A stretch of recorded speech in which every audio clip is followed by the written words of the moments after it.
Tokyo Disneyland and Tokyo DisneySea are two of the best theme parks in the world. And depending on who you ask, they might give you a different answer as to why. Some people will say, well, they have the best rides in the world. Some people will say the cast members are the most friendly, or the theming is the most highly detailed. But for some people, it's the fact that Tokyo Disney has the most shows out of any Disney resort around the world. So in this video, we're going to talk about every single show that you can watch at Tokyo Disney, which ones are the best, which ones are the worst, and which ones are in between, because that's how ranking videos work. Now, just a couple of ground rules. I'm not going to be talking about any seasonal entertainment, so like Halloween shows or Christmas shows or anything. We're not doing any of that stuff. I want to talk about the shows that are running all year long. I'm also not going to be talking about dinner shows because they require an additional fee, and also they're very difficult to book anyway.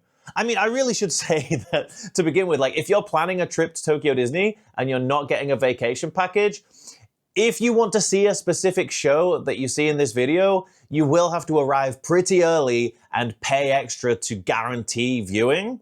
You can also enter a lottery every time you enter the park. As soon as you get in the park, you can try a lottery for any of the shows, but it's a lottery system. You might win, but most of the time you don't. So seeing these shows can be pretty difficult. And of course, that's for the theater shows, the parades and the fireworks and the outdoor shows. Anybody can really get a good view of. You can pay extra for a special view, but you can get a pretty good view of those anyway.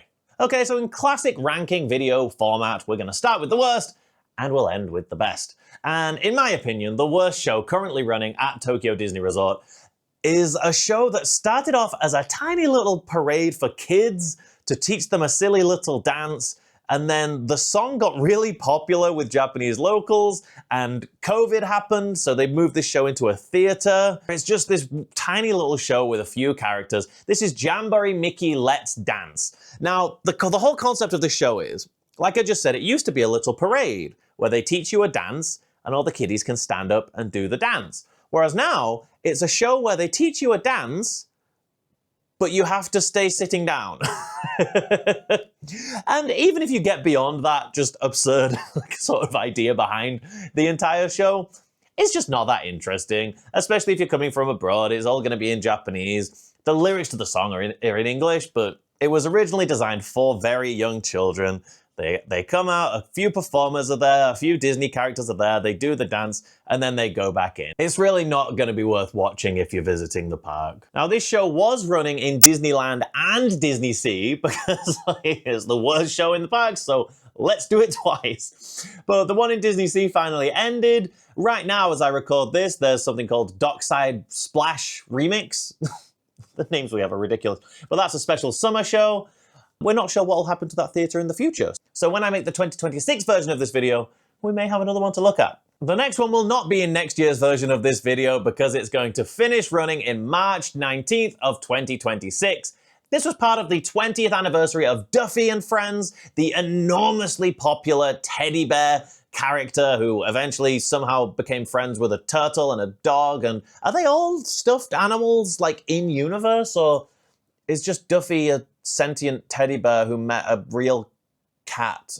I don't know. It's best to not scratch your head too much about Duffy lore. You can drive yourself crazy with that stuff. But yeah, this was a small way to celebrate the 20th anniversary of these characters, and what they did is they stuck them all on a boat and whizzed that boat around Tokyo DisneySea 3 times a day. Now, I do like that you can see this thing from anywhere in the park. The song is quite nice. There's bubbles spraying out of the boat, and sometimes you're just walking through the park and you get attacked by all these bubbles, which is fun, but it's one boat with some characters on it. Really, this is one of the many shows that we'll talk about in this list that is very much catered to a Japanese audience. So many of the superfans here just want to come, bring their ridiculously huge camera lens, get an extreme close-up photo of Lena Bell on the float, and they're happy with that. But if you're visiting before March 2026, I wouldn't recommend waiting around for this show. If you catch it, it's fun, but don't plan your day around seeing this thing. There's really not much to it. The next one is really, really sad and breaks my heart because before 2020, this show was my favorite indoor theater Disney show in the world ever. I thought it was absolutely phenomenal. I'm talking about big band beat. This is where a big brass band would play music with this huge cast of live singers and tap dancers with amazing choreography and a few Disney characters thrown in, but it was just superb. It was so, so good. However, when COVID happened, they reworked the show to have no live band. None of there used to be American singers who would sing in the show. None of those anymore. It's all the Disney characters lip syncing. There is like a fraction of the dancers there used to be. It's just a bit sad. Now, the good news about this show is that it is ending soon. I really wish we could have had one last run with the proper full version of the show, but sadly it's not to be. This show will end in September 30th, so unless you're visiting very, very soon, you're probably not going to see this one, but don't worry, you're not missing much. Hopefully, the new show that replaces it will bring back the live singers, bring back the live jazz band, and we can have an actual big band in the Broadway Music Theatre. Speaking of things that might not be around for much longer, we're going back to Tokyo Disneyland's Tomorrowland right now, which half of this area is a construction site right now, and right next to that construction site is a theatre called Showbase. Now, when we saw that we're getting a brand new Space Mountain and Buzz Lightyear's being changed to Wreck-It Ralph and all this stuff, we were all kind of waiting for them to say Showbase is going to close, but it didn't. And that theatre is running a show that started during the pandemic called Club Mouse Beat. And this is a very 90s, very Tokyo Disney type of show, where it's essentially the Disney characters are in a club. None of it makes sense. There's no real narrative to it. Lightning McQueen comes out and does a number. Like, the villains come out because, of course, we have to have a villains part, right? It's wacky, it's silly, it's camp and cheesy. And for some people, they're going to find it a lot of fun. I think especially if you can watch it towards the end of the day when it's a little bit darker, because this is a covered but outdoor theatre, it's a bit more fun. It's a bit more of that party vibe, you know? But yeah, I can't really suggest arriving to the park super early and paying extra just to see this show. I think it's one that if you win the lottery, go and see it. Like, if you win the lottery for Jamboree Mickey, I would still say, like, don't go. Like, when I go to the park, I don't even bother doing a lottery for Jamboree Mickey because I don't want to see it. Club Mouse Beat, I'll try to do the lottery. And if I win it, I'll sit and watch it. And it's good fun, but I'm not paying to see it. Next is the newest show on this list. This is in the Hangar Stage Theatre in Lost River Delta at DisneySea, and this theatre was empty for 5 years, so I'm really, really glad we have something back in there now. This is Dreams Take Flight, and it's a very interesting show. Let me explain the premise a little bit. So this is maybe the first one on our list that really does have a story and does have a narrative to it. So Mickey and his friends work in a hangar, because this is the hangar stage, it's an airplane hangar. So yeah, there are points for that, it makes sense. And they're building a plane. Now, while they build the plane, one of the people starts singing Remember Me for some reason. Very sad song to be singing while you're building a plane. And he sort of summons the spirit of Miguel from Coco, who comes out on the side of the stage, but he's like lit very differently, and it's like he's not actually there. Nobody interacts with him. And then again, later on in the show, we have these female pilots who really want to get in the plane and go and fly, and that's their dream, is to fly. Their dream is to take flight, which may be where they got the name of the show from. But again, Moana and Pocahontas and Merida suddenly appear and start singing. But again, it's like they're not really there. It's a very strange show. And the finale of this thing is just bizarre. So you know how most Disney shows end with all the characters and performers on the stage waving? We don't get that. In this show, we get Minnie gets into the plane that's been finished being built. The plane moves forwards very, very slowly. The stage covers in smoke, and Minnie's big plastic smiling face is there in the plane. There's a sky projected behind her, and the curtains close. It's like bizarre, and so much of this show is really, really weird. I did a whole podcast about it. If you don't know, I have a weekly podcast, Rising Fun Pod. You can find it wherever you listen to your podcasts. But yeah, look for the Dream Take Flight episode, because me and my friend Alex just couldn't believe what we were seeing. I could do an hour talking about this show. It's just bizarre, but it comes just about in the middle of all the indoor theatre shows. It's not as bad and offensive as Jamboree Mickey or Big Band Beat, but it's not as spectacular and wow as some of the other ones we're going to get to. The next one I found really, really difficult to put into this list because it's so dissimilar to anything else. This has 0 live performers, 0 physical props, because it's a fireworks show. And by the way, it's also the shortest show on our list because it's about 4.5 minutes long. And by the way, on top of the by the way that I just did, it gets cancelled about 1/3 of the time.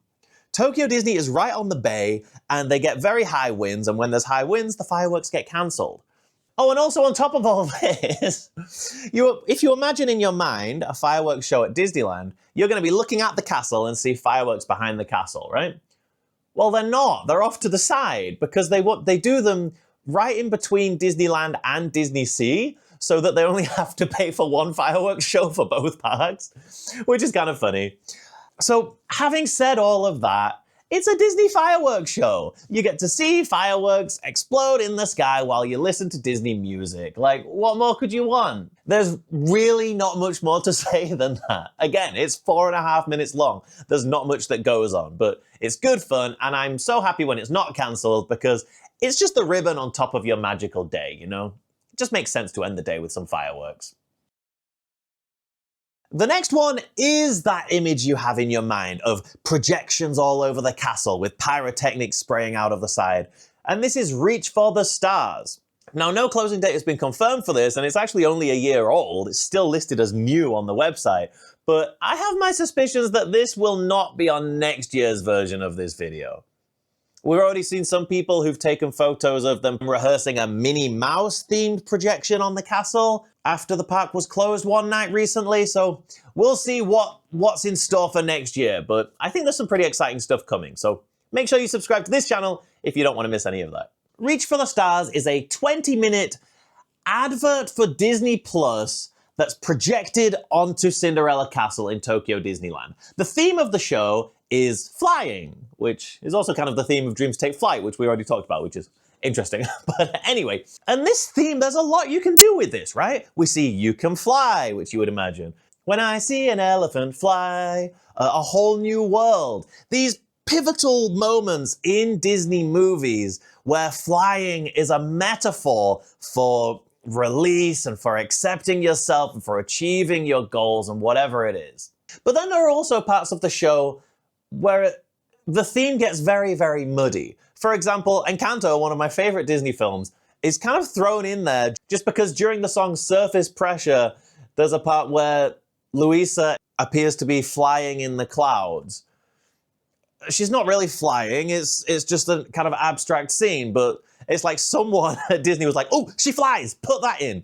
There's a Marvel section which seems so strange, because maybe for some of you watching, if you go to Disneyland Paris or Hong Kong Disneyland or Disney's California Adventure, you feel like Marvel is part of the Disney parks experience already, right?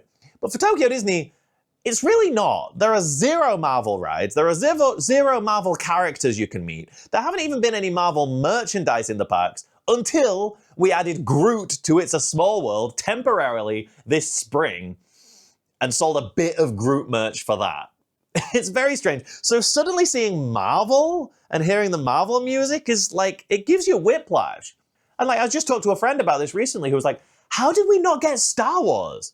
Like, Tokyo Disney has a Star Wars ride. The show's called Reach for the Stars, and there's no Star Wars. So yeah, there's just some strange choices in the films that they've chosen to use in the show.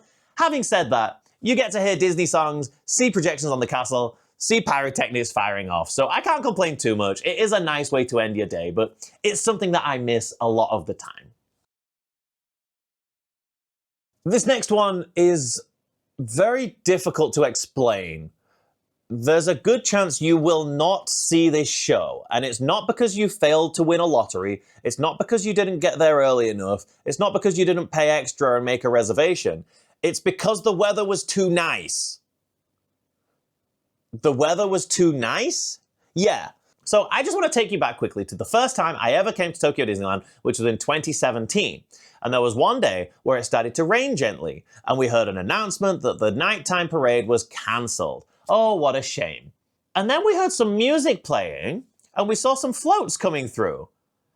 And it absolutely blew my mind, because Tokyo Disneyland have a spare, an entirely different nighttime parade that they have as a spare, so that if the weather is too bad to run the normal one, they can get the performers onto these floats and run this nighttime parade instead. This is called Nightfall Glow, and unfortunately, this did lose a bit of its magic during 2020 because this became the daily nighttime parade during the COVID pandemic, but it's quite a magical thing. It creates this weird scenario where you become grateful that it's raining. It feels like you're getting a unique special experience in the park that you only get when it's raining. It's pretty incredible that this park has a spare nighttime parade that they just run for when it's raining. So if you're lucky enough to have seen this parade, then well done. Please let me know in the comments if you enjoyed it or if you even realized that this wasn't the normal night parade or whatever it is. Because, yeah, I just think it's incredible. I think it's incredible. I've never seen that at any other park. And that's really one of those moments when you're like, wow, Tokyo Disney does it different. Tokyo Disney go above and beyond for their guests. And that was our first parade in this video, but it won't be the last, because next up is Harmony in Color. This is your Disney daytime parade at Tokyo Disneyland, and it's a very, very good one. You see some incredible floats, the parade's got some good length to it, tons of different characters. The soundtrack is such a fun bop, I play it all the time at home. And loads of great different representation of characters. You've got some more modern stuff like Rapunzel and Moana, but then you've also got some older stuff like Pocahontas. Something I love is we see a lot of Toy Story stuff, right? But in this parade, we get to see Woody and Buzz riding RC like they do in Toy Story 1. That's kind of a nice throwback for me.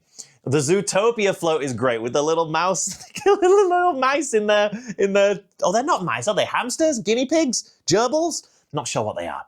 But in their little suits, just waddling around, eating their lollipops. The Up float, which is super tall and has the little house on the top with the balloons. When this parade returned, it was such a feeling of we're finally back, because we finally had a daytime parade with all of the dancers back, and this parade just puts a huge smile on my face every time I see it. You don't need to pay to have a special area for this parade. You can just get to the parade route about half an hour before it starts, an hour if it's a really busy day, and watch this thing. And another special thing about the Tokyo Disney parks is that you sit down on the floor to watch the parades. So not only do you get to relax your legs, but also if you're someone who's happy to stand up, you get a great view because everyone in front of you is sitting down. Harmony in Color is tons of fun. I highly recommend it. I just think parades are great because no matter where you are in the park, what you're doing, there's a good chance you'll be able to see it. Okay, next up is our top 3 shows and entertainment at Tokyo Disney. But before we get to that, if you are enjoying this video, please do me a huge favor. You can tap like down here, you can tap subscribe over here, and if you want to help me out even further and message me anytime for trip planning advice, get your name in the credits, see these videos early, etc., etc., please do check out my Patreon. An enormous thank you to everyone who does that. Next up is another outdoor nighttime performance, and this is actually our number 1 for shows and entertainment at Tokyo DisneySea. This is Tokyo DisneySea's nighttime show, Believe Sea of Dreams. And there's a lot to like about this show. It just has that grand feeling. Everyone coming around the harbor to see this enormous barge. You spend the first 5 minutes of the show just trying to figure out what this thing is and how it moves and works. And then you'll see Captain Hook's golden pirate ship with Peter Pan and the Darlings on it. And throughout the show, these other barges, which are a little generic, start to kind of evolve and do tricks. These different props come out of the top of them. You see all these different characters.